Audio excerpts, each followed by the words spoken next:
Bismillahirrahmanirrahim. Assalamualaikum warahmatullahi wabarakatuh. Alhamdulillahi rabbil alamin. Wassalatu wassalamu ala rasulillah. Wa la ilaha illallah. Wallahu akbar. Alhamdulillah. Yang saya muliakan Dekan Fakultas Ilmu Kesehatan Universitas Muhammadiyah Pontianak, yang saya muliakan Ketua Senat Fakultas Ilmu Kesehatan Universitas Muhammadiyah Pontianak, yang saya muliakan juga Wakil Dekan, Ketua Program Studi, dan semua Sekretaris dan anggota Senat Fakultas Ilmu Kesehatan. Yang saya muliakan juga para tamu undangan. Di sini ada Bapak Dr. Marjan beserta para Bapak Ibu dosen dari Prodi Kesehatan Masyarakat dan Prodi Psikologi, dan juga ini juga ada dari Fakultas Ekonomi ya. Oke. Dan kepada semua wisudawan dan wisudawati ya. Biasanya juga identik dengan wisudawan saja.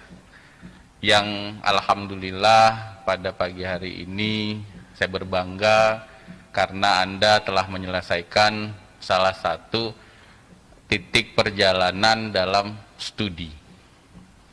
Yang ingin saya sampaikan adalah studi itu tidak mudah. Tidak mudah dalam konteks kenapa tidak mudah, perlu energi yang Anda keluarkan itu sangat banyak.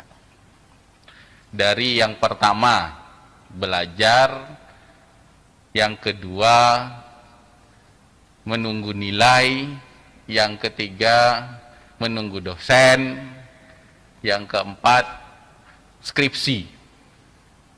Nah, puncak dari Anda itu adalah skripsi. Di skripsi inilah yang sangat menguras energi. Tapi itulah perjuangan yang namanya kita menuntut ilmu. Kita tidak bisa mengukur, ada yang dipermudah, ada yang dipersulit, ada yang sampai istilahnya begini ya.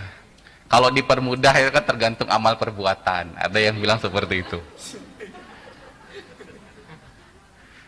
Tapi memang itulah realitas skripsi ya. Karena apa?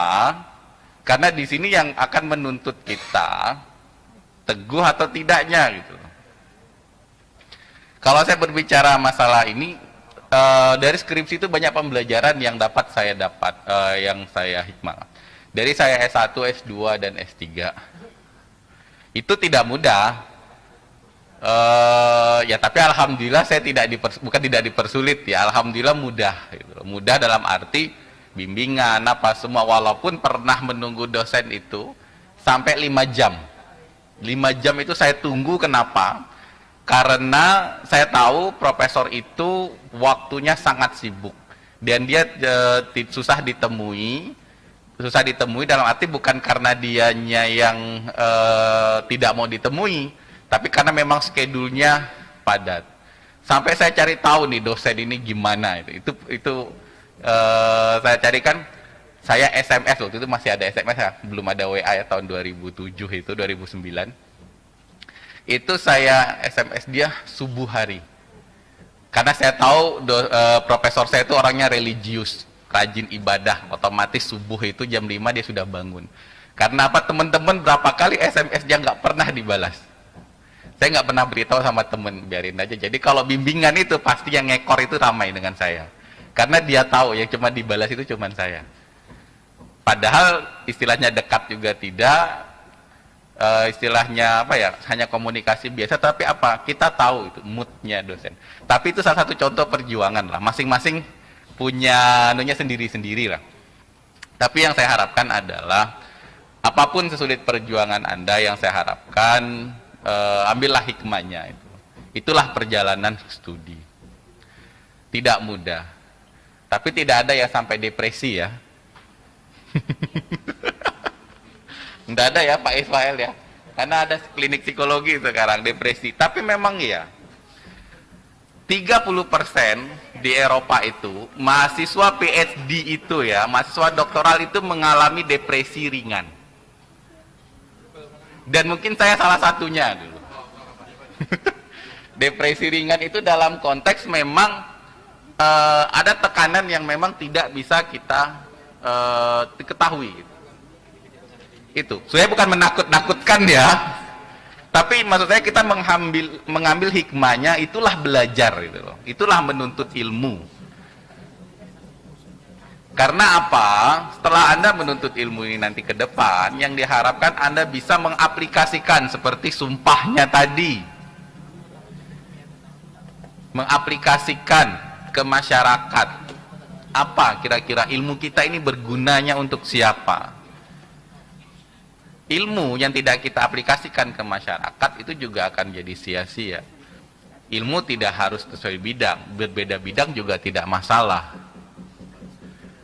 Karena apa? Pencapaian Bapak Ibu atau adik-adik semua, kan ini ada yang dari D3 ya. Itu semuanya akan membuahkan hasil selama satu aja kuncinya, ikhlas. Kalau kita tidak ikhlas dalam belajar, dalam menuntut ilmu, dan setelah lulus kita tidak ikhlas dalam mengaplikasikan ilmu kita, itu tidak akan berarti apa-apa. Karena apa? Mungkin efeknya tidak sekarang yang Anda rasakan. Mungkin 5 atau 10 tahun mendatang, ilmu itu akan tetap bisa Anda berikan kepada masyarakat. Jadi, saya ucapkan selamat kepada para wisudawan wisudawati dalam telah menempuh studi ini. Saya sebagai pimpinan universitas memohon maaf yang sebesar-besarnya jika ada mungkin kami para dosen atau Bapak Ibu dosen yang mungkin ada yang merasa dicuekan atau ada yang merasa dianggurkan bimbingannya.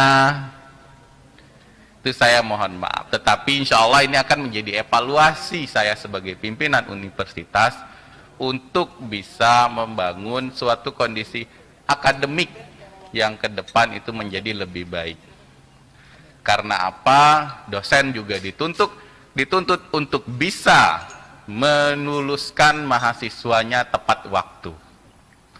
Karena tiap Pak Dekan ya, jadi saya menerapkan dengan semua fakultas capaian atau output luaran, jika dalam 1 semester atau 2 semester tidak bisa menyelesaikan mahasiswanya untuk skripsi, harus dievaluasi dosen pembimbingnya dan dievaluasi juga mahasiswanya. Jadi dua-duanya dievaluasi.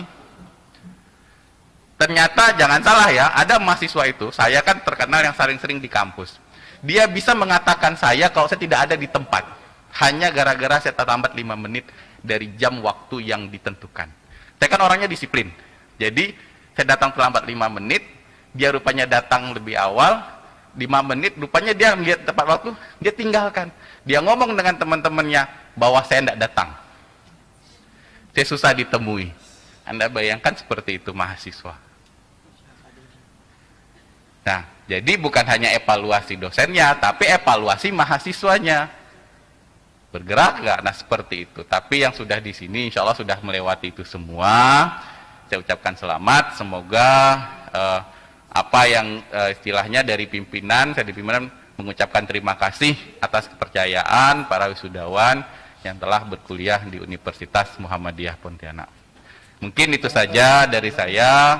Nasrun minallah wa fatun qarib. Fabashiril mu'minin. Assalamualaikum warahmatullahi wabarakatuh. Waalaikumsalam warahmatullahi wabarakatuh.